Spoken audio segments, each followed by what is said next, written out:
A well-known journalist, Rufai Oseni, is raising serious concern after the heartbreaking killing of Anglican priest Venerable Edwin Achi in Kaduna State. Oseni says this tragedy reflects a painful pattern affecting many communities in Nigeria. Let's watch the video together. To you, in the deepest form of sadness, that Nigeria has happened to me this morning. And I'll tell you how. Nigeria has happened to me.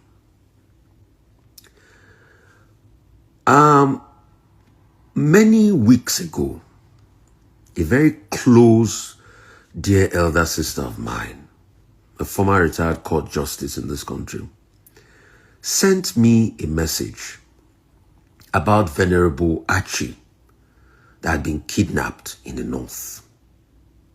And she said I should raise awareness, which I did because, see, my number is out there. I get a lot of calls because I help too many people that I will never meet in my lifetime.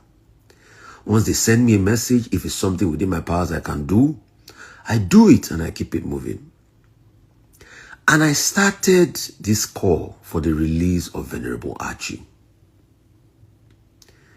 which I mentioned. If you go and check through my tapes on television, I mentioned the story of Venerable Achi. But little did I know that Venerable Achi was closer to me more than even the person that sent me a message about Venerable Achi. My friend and my colleague that I work with in Inspiration FM, Azubike Osumili, that leads the station. Little did I know that Venerable Achi is Azubike Osumili's uncle. I was just checking Twitter after I woke up this morning and I saw the message and I reached out to Azubike Osumili. And Azubike Osumili told the story that when Venerable Achi was kidnapped, they even raised a ransom for the bandits. But guess what happened? It was after they paid the ransom that the bandit told them to go and pick up his decomposing body. In my conversation with him, Venerable Achi was killed for his faith, pure and simple. He was a clergyman, he was a man of the cloth. So when the propagandists start, because they want to look good that there's no Christian genocide, you see me, I will tell them the truth. Because you see, any position of influence that I am in life is to be able to help others. That's why, as much as I can, if I open up my emails, I have thousands of emails.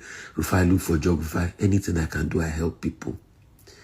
But if we can't speak about the genocide going on, then it is a sad one. Today, the Osumili clan is in mourning. His village is in mourning. Can I surprise you? Venerable Achi's mother is still alive. She's famously called Ego Yibo. Beautiful woman. She's in her 90s.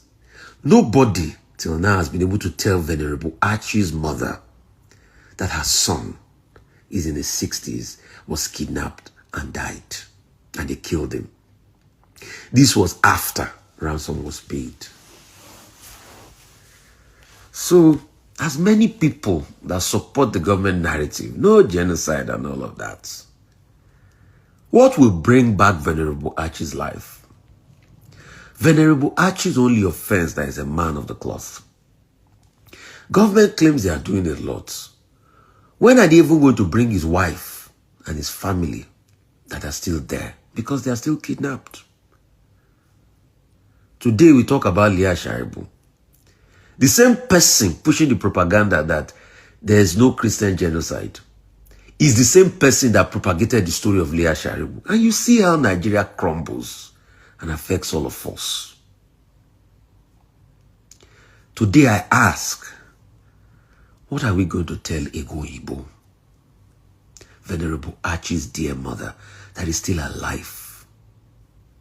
The community is distraught, and we call for calm in that community.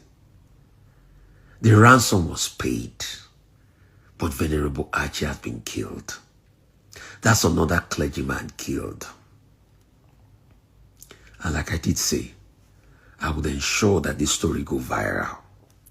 It will be on record that I fought while he was alive, and I still spoke up for Venerable Achi while he was dead. Because you see, influence is God's way of telling you impact lives, and that's how I see it. You think the 500,000 over 30,000 followers I have on Instagram, the over, 500,000 followers I have on Facebook, that I'm combining both platforms to do this, you think it's for me? It's to be able to raise stories about people like this. I'm just a mouthpiece. I'm supposed to be on break, but I cannot hear about the demise of people like Venerable Achi and the fact that Nigeria happens to me because it hits close to me. I work with Azubi Oseni, one of the top journalists for so many years in Inspiration FM, and this is his uncle. The question we should ask this government is, dear Nigeria government, how do you tell Mama Ego Yibo that her son in his 60s was kidnapped and killed in Nigeria? Ego Yibo, the mother of Venerable Achi, is still alive. What do we tell Ego Yibo? What do we tell Ego Yibo? Government of President Tinubu, please answer this question. What do we tell Ego Yibo? Journalist and broadcaster Rufai Oseni has reacted strongly to the shocking death of Venerable Edwin Achi, describing it as a targeted attack and another alarming reminder of the security challenges facing families across the country. According to Oseni, the priest and his wife were abducted in Kaduna State. The family reportedly managed to gather the ransom demanded by the abductors, hoping for a safe return. But despite fulfilling the demand, Oseni says the kidnapper later instructed the family to retrieve the priest's body, already decomposing. He emphasized that this heartbreaking incident does not stand alone, arguing that it mirrors a pattern of attacks that have deeply affected Christian communities in several regions. Oseni described the killing as a tragic blow to the clergyman's family, congregation, and everyone who knew him as a man devoted to his calling. He also highlighted one of the most painful details. Venerable Achi's elderly mother, now in her 90s, has not yet been informed about his death. Oseni said the family is still struggling with how to break the news to her, considering her age and health. The broadcaster noted that stories like this reveal the emotional devastation many Nigerian families experience when confronted with violent crime and insecurity. He stressed that the country must do more to protect communities so that tragedies like this become less common. Oseni added that the incident of kidnapping continues to affect families across multiple regions, and he urged leaders to prioritize safety, justice, and transparency in addressing these issues. What are your thoughts on this heartbreaking case and the broader insecurity challenges affecting communities? Let's know your thoughts in the comments below.